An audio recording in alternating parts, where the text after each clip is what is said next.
नमस्कार,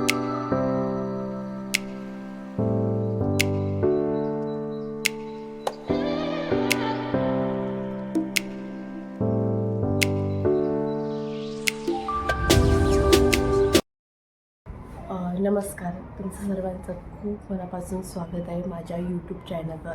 बऱ्याच दिवसापासून हा व्हिडिओ येत होता. खूप दिवसापासूनची इच्छा होती हा व्हिडिओ यावा, कारण मला पण खूप असं वाटत होतं की मला ह्या गोष्टी बोलल्या पाहिजे, ह्या गोष्टी तुमच्याजवळ शेअर केल्या पाहिजे. याच एक गोष्ट माझ्या प्रेग्नन्सी जर्नीची आहे. आता मला 3 वर्ष झाली, माझं बाळ 3 वर्षाचं आहे. 3 वर्षापूर्वीची गोष्ट आहे जी तुमच्याजवळ मी शेअर करणार आहे. कुठेतरी वाटत होतं की ही गोष्ट तुमच्याजवळ शेअर करावी, कारण प्रत्येक स्त्रीला असं वाटतं की माझी प्रेग्नन्सी जर्नी वेगळी आहे. त्यात प्रत्येकीचे वेगवेगळे अनुभव असतात, प्रत्येकीचे वेगवेगळे प्रॉब्लेम्स असतात. ते त्या प्रत्येक व्यक्तीला माहिती असतं. प्रत्येक गोष्ट तिलाच त्या व्यक्तीलाच माहिती असतं काय काय प्रॉब्लेम असतात, त्या काय काय गोष्टीतून आपण जात असतो. सो हा भाग जो येणार आहे, हा भाग पहिला येणार आहे, 2 भागामध्ये येणार आहे. आजच्या आणि नंतर उद्याच्या अशा भागामध्ये येणार आहे. सो तुम्ही बघत राहा. ही जर्नी आहे मीच्या प्रेग्नन्सी आधीची, म्हणजे मी प्रेग्नेंट झाली नव्हती. प्रेग्नन्सी आधीची म्हणजे मी प्रेग्नेंट होण्यासाठी मी काय काय प्रयत्न केले, काय काय मला मेहनत करावी लागली, काय काय मला डॉक्टरांनी काय काय गोष्टी सांगितल्या, ह्या गोष्टी सगळ्या गोष्टी मी तुमच्याजवळ शेअर करणार आहे. बघत शेवटपर्यंत हा व्हिडिओ नक्की बघा. आणि आज मी एक गोष्ट सांगते, त्यातली मध्येच मी गोष्ट सांगते. व्हिडिओ डिले होण्याचं कारण जस्ट मला थोडासा डिले होत होता. मला न्यू जॉब मिळाला आहे आणि त्यानंतर खूप साऱ्या गोष्टी, माझी तब्येतही खूप डाऊन होती. सो त्यामुळे हा व्हिडिओ येत नव्हते आणि आज मी व्हिडिओ करायला बसली आहे माझ्या प्रेग्नन्सी जर्नीचा. चालू करूया आता. ह्या प्रेग्नन्सी होण्यासाठी ना 2 गोष्टी खूप महत्त्वाच्या आहेत. एक तर तुम्ही मानसिकदृष्ट्या खूप गोष्टी स्ट्रॉंग झाल्या पाहिजे. तुम्ही आई होण्यासाठी खूप पूर्णपणे प्रिपेअर्ड झालं पाहिजे. आणि दुसरी गोष्ट, तुम्ही फायनान्शियली तुम्ही खूप स्ट्रॉंग झालं पाहिजे. या गोष्टी खूप महत्त्वाच्या आहेत. आणि जेव्हा मी आई होण्याचा डिसिजन घेतला तेव्हा माझी फायनान्शियली, म्हणजे आमची फायनान्शियली गोष्ट स्ट्रॉंग झाली होती. कोविडच्या काळामध्ये आमचं लग्न झालं, म्हणजे जस्ट माझं लग्न झालं आणि एका महिन्यातच कोविड आला. त्यामुळे 2 वर्ष खूप लॉकडाऊनच्या दरम्यान माझ्या जवळचे व्यक्तीसुद्धा गेले, देवाघरी गेले. आणि त्या सगळ्या वातावरणामध्ये, त्या सगळ्या ह्याच्यामध्ये खूप कठीण काळ होता, जो कोविडचा काळ होता. तर दुसऱ्या टायमाच्या वेळी कोविड मला सुद्धा झाला होता.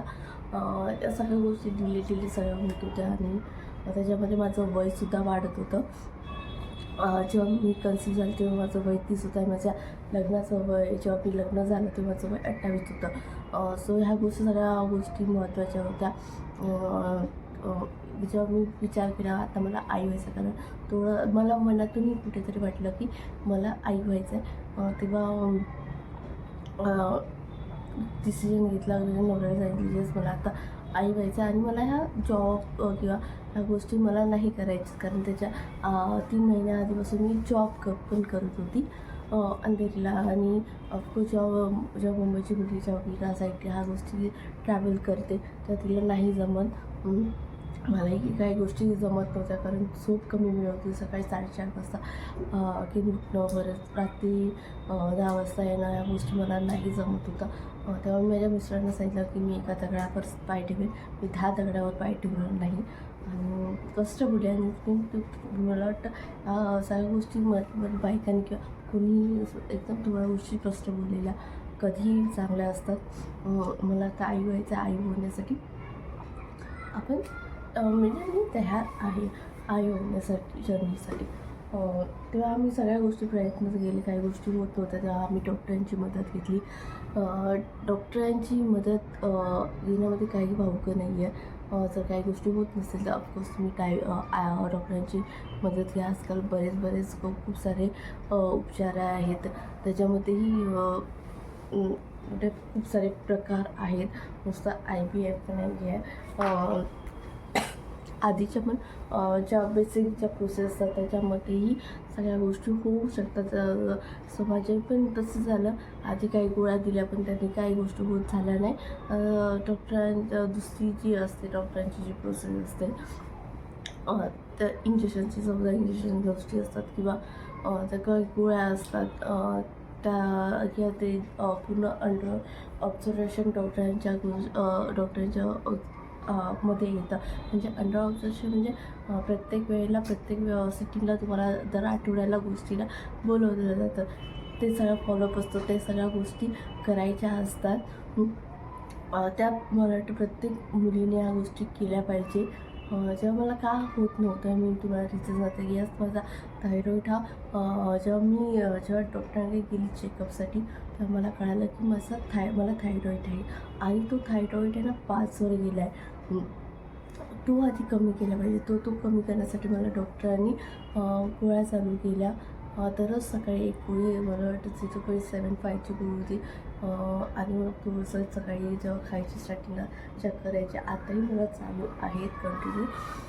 आता परत थांबलेला होता मग परत वाढला पण आता परत स्टेबल झालेली आहे. अजून गोळ्या चालू आहे थायरॉईडच्या गोळ्या. आणि जर कोणीही असेल तर त्यांना सजेस्ट करेन की थायरॉईडच्या गोळ्या डॉक्टरांच्या शिवाय बंद करू नका. त्याचा खूप उलट परिणाम होतो आणि काय उलट परिणाम होतो मी दुसऱ्या भागामध्ये नक्की तुम्हाला सांगते. मीही मूर्खपणा केला जेव्हा माझी प्रेग्नन्सी डिलिव्हरी झाली. माझे विराचे डॉक्टर होते आणि मी घाटकोपरला डॉक्टरांना विचारलेलं आहे आणि डॉक्टरांनी जेव्हा सांगितलं की तुला प्रेग्नन्सी बरेच शेवटपर्यंत घ्यायची आणि मी तसंच केलं की मी शेवटपर्यंत घेतली आणि जशी माझी डिलेवरी झाली आणि मला थायरॉईडची गोळी बंद केली. त्याचा काय उलट परिणाम झाला आहे मी दुसऱ्या भागामध्ये नक्कीच सांगते. पण मी हे सांगते जर तुमच्या थायरॉईडची गोळी असेल तर प्लीज बंद करू नका डॉक्टरांच्या सल्ल्याने. तर थायरॉईड जेव्हा माझा कमी झाला सगळ्या गोष्टी टेन्शन फ्री म्हणजे माझ्या 3 महिन्याच्या कालावधीमध्ये माझ्या आजी सासूबाई माझ्या घरी आल्या होत्या आणि घरचं वातावरण खूप छान होतं, मस्त होतं. जेव्हा ह्या सगळ्या गोष्टी तुम्ही करता तर तुमचं घरचं वातावरण कसं आहे, तुम्ही किती वेळ झोपता, तुमची जवळजवळ 7 तास प्रत्येक बाईची ही 7 तासाची झोप आहे ना ही कंप्लीट व्हायला पाहिजे. ही गोष्ट लक्षात ठेवा. जर ह्या सगळ्या गोष्टी लक्षात येतात तुम्ही 10 वाजता ह्या गोष्टी तुम्ही झोपलंच पाहिजे. खूप साऱ्या गोष्टी असतात त्या गोष्टी फॉलोअप केल्या पाहिजे. त्यामुळे ह्या सगळ्या गोष्टी मी फॉलोअप केल्या. डॉक्टरांच्या पण काही गोष्टी मी ऐकल्या. खूप काही गोष्टी मी बऱ्याच गोष्टी डॉक्टरांच्या ऐकल्या. त्यातली एक गोष्ट म्हणजे डॉक्टरांनी मला कंपल्सरी सांगितलं योगा करायला. मी योगा करायचे. एक्सरसाइज म्हणजे उड्या मारणं वगैरे ह्या गोष्टी नसतात. योगा असतो पण माझं मेडिटेशन असतं. त्याच्यावर भरपूर सारं चाललं असतं. खूप चालायचं मी भरपूर चालायचं. दररोज सकाळी 1 तास चालायची. जे सूर्याचं किरण माझ्या शरीरावर मी घ्यायची. खूप फायदा होतो आणि खूप पॉझिटिव्ह वाटतं. आणि जर तुम्हाला सांगितलं मी 3 महिने माझ्या आजी सासूबाई आली होतं. घरचं वातावरण पण खूप आनंद होतं. मी पण आनंदी होती. या सगळ्या गोष्टीमध्ये मला खूप मदत झाली माझी प्रेग्नन्सी कन्सीव्ह होण्यामध्ये. मला अजून आठवतं माझ्या आजी सासूबाईंनी सांगितलं होतं की यास तुला म्हणजे मी प्रेग्नन्सी आधीची गोष्ट सांगते. म्हणजे मी प्रेग्नेंट झाली नव्हती आणि मला माहीत आहे मी अजूनपर्यंत त्यांचं म्हणते हा त्यांचा आशीर्वाद आहे. त्या नेहमी मला बोलायच्या यस तुला मुलगाच होणार आणि डेफिनेटली तसं झालं की मला मुलगा झाला. त्यांनाही कुठेतरी वाटतं अरे आहे कुठेतरी आई म्हणजे त्या असं वाटताना असं वाटायचं आहे ते जुनं हाड असतं. तर जुन्या लोकांना सगळ्या गोष्टी कळतात. तर त्यामुळे ना त्यांना कळायचं आपली प्रेग्नेंट आहे आणि सेम तसं झालं की त्यांनाही कुठेतरी वाटत होतं ही कुठेतरी जरा चेहरा थकलेला होता, काही गोष्टी होत होत्या आणि त्यामुळे त्यांना कळलं अरे या प्रेग्नेंट आहे. आणि डेफिनेटली मी माझं जेव्हा माझा रिपोर्ट पॉझिटिव्ह आला आणि मी प्रेग्नेंट होती. त्या बोलायला तेव्हा आता ह्या जगात नाही तेव्हा त्या मला बोलल्या की मला वाटत होतं तू प्रेग्नेंट आहे. आणि या सगळ्यामध्ये मी जेव्हा 3 महिने त्या इथे होत्या तेव्हा मी पण डॉक्टरांची ट्रीटमेंट माझ्या 3 महिन्यापासूनचे फॉलोअप प्रत्येक वेळेला प्रत्येक आठवड्याला ट्रीटमेंट वगैरे असायचे. खूप साऱ्या गोळ्या त्याच्यानंतर जेव्हा प्रेग्नेंट झाल्या तर 14 इंजेक्शन या सगळ्या गोष्टी होत्या त्या मी फॉलो केल्या. मला डॉक्टरांनी सांगितलं बरेच यूट्यूबवर आजकाल व्हिडिओ असतात ते बघ. सो मी पण ते बघितले आणि मी सगळ्यांना गोष्टींना एक नक्की सांगेन की मी कुणाचे व्हिडिओ बघायचे. मी डॉक्टर सुप्रिया पुराणिक यांचे व्हिडिओ बघायचे, उर्मिला निंबाळकर यांची व्हिडिओ बघायची. खरंच खूप छान मला वाटतं उर्मिला यांचे व्हिडिओने मला खूप सारी मदत झाली. मी हा व्हिडिओच्या निमित्ताने त्यांचे आभार मानेन. Thank you so much. तुमच्या व्हिडिओने मला खरंच खूप मदत झाली. खूप साऱ्या गोष्टी मी पण बघायला लागली आणि काही गोष्टी मलाही कळाल्या आणि त्यांचे अनुभव आणि मला काही गोष्टी रिअलाईज झाल्या. आणि पहिलं म्हणजे डॉक्टर सुप्रिया पुराणिक, अरे इतक्या सुंदर त्या सांगतात. तुम्हाला ना गरज नाही की दुसरे व्हिडिओ बघायची. त्या प्रत्येक आठवड्याचे तुम्हाला सेक्शन तुम्हाला सांगतात. डेफिनेटली ज्या ट्राय करतात ह्या सगळ्या आई होण्याच्या प्रोसेसला, तर डेफिनेटली तुम्ही ह्या गोष्टी बघितल्या पाहिजे. आणि मी नेहमी सगळ्यांना सांगेल की तुम्ही आई होण्यासाठी प्रयत्न जर करत असाल तर काय काय गोष्टी तुम्हाला केल्या पाहिजे. तुम्ही मेंटली खूप गोष्टी स्ट्रॉंग झाल्या पाहिजे. तुम्ही फायनान्शियली गोष्टी खूप स्ट्रॉंग झाल्या पाहिजे. हेच खूप गोष्टी इम्पॉर्टंट आहे. फायनान्शियल गोष्ट, खूप सारे पैसे लागतात आपल्याला रिपोर्टसाठी, सोनोग्राफीसाठी. एक 2,500 5,000 प्राईज असते. जर तुम्ही चांगल्या ठिकाणी गेलात तर तिकडे वेगळी आहे. ऑफकोर्स गव्हर्नमेंट ठिकाणी गेलात तर वेगळी आहे. गव्हर्नमेंट प्रायव्हेट खूप गोष्टीमध्ये फरक पडतो. हाही विचार करा. जर ह्या गोष्टी जर तुम्ही करत असाल तर तुम्हाला गव्हर्नमेंटमध्ये जायचं असेल का प्रायव्हेटमध्ये जायचं आहे, तेव्हा तुम्ही हा विचार केला पाहिजे. आपल्याला स्ट्रॉंग थोडंफार प्रमाणात का होईना स्ट्रॉंग झालं पाहिजे. गव्हर्नमेंटमध्ये काही तुमचे पैसे वाचतात. रिपोर्टसाठी, ब्लड टेस्टसाठी त्यांचे फीस कमी असतात. प्रायव्हेटमध्ये खूप जास्त असतात. पण खूप फरक पडतो गव्हर्नमेंटमध्ये आणि प्रायव्हेटमध्ये. काही गोष्टीची गव्हर्नमेंटमध्ये ना आपलं सोनोग्राफी केल्या जात नाही. काही गोष्टी प्रायव्हेटमध्ये त्या डिटेलिंगमध्ये केल्या जातात. त्याच्यामुळे खूप फरक पडतो प्रायव्हेट आणि गव्हर्नमेंटमध्ये. इंजेक्शनचा वाता केली तर प्रायव्हेटमध्ये इंजेक्शन साधं TTसाठी पण आपल्याला फीस पे करावी लागते. तर तुम्ही जर गव्हर्नमेंटमध्ये झालं TTसाठी इंजेक्शन जे आपल्याला खूप गरजेचं आहे, TTचं जे प्रेग्नन्सीच्या दरम्यानचं इंजेक्शन, त्यासाठी आपल्याला फ्रीमध्ये गव्हर्नमेंटमध्ये देतात. ते हेच प्रायव्हेटमध्ये जर तुम्ही गेलात तर तुम्हाला पैसे देणं भाग आहे. सो तुम्ही फायनान्शियली ह्याने खूप स्ट्रॉंग झालं पाहिजे. ह्या गोष्टीचा तुम्ही विचार करा आणि तुम्ही मेंटली ह्यासाठी विचार करा की मला आई व्हायचं आहे. तुम्ही 10 दगडावर पाय ठेवायला जाऊ नका. जेव्हा मी ह्या गोष्टी आई होण्यासाठीचा जेव्हा निर्णय घेतला तेव्हा मी माझा जॉब क्विट केला. जेव्हा मी माझ्या मिस्टरांना सांगितलं आता मला जॉब नाही करायचा आहे, कारण मला विरार टू मुंबई अंधेरी ह्या गोष्टी मला ट्रॅव्हलचं मत नव्हतं. तर मी सरळ माझ्या मिस्टरांशी बोलली, अरे डेफिनेटली तुम्ही जर बोलल्याने काही गोष्टी होत नाही किंवा तुम्ही तुमची जर झोप पूर्ण होत नसेल तर तुमच्या घरच्यांना तुम्ही सांगा की मला आता आराम करते, मला मिनिमम 7 तासाची झोपची गरज आहे. प्रत्येक बाईसाठी 7 तास इम्पॉर्टंट आहे झोपणं आणि ते प्रत्येक बाईने घेतलंच पाहिजे. हे मला अजूनही डॉक्टर सांगतात आणि कधी कधी मला एवढी सवय झाली आहे उठण्याची, मला झोपच येत नाही. आणि मी ह्याने तुम्हाला सांगेन प्रत्येक बाईला 7 तास झोप इम्पॉर्टंट आहे. खूप साऱ्या गोष्टी तुमच्या वाईट तुमच्या शरीरावर गोष्टी होत असतात, इफेक्ट होत असतो. असं तुम्ही प्रत्येक जर लेडीज व्हिडिओ बघत असेल ना डेफिनेटली 7 तास तुम्ही झोपा. प्लीज आहे, हे खूप महत्त्वाचं आहे. त्याच्यानंतर मी काय ऐकायची, मी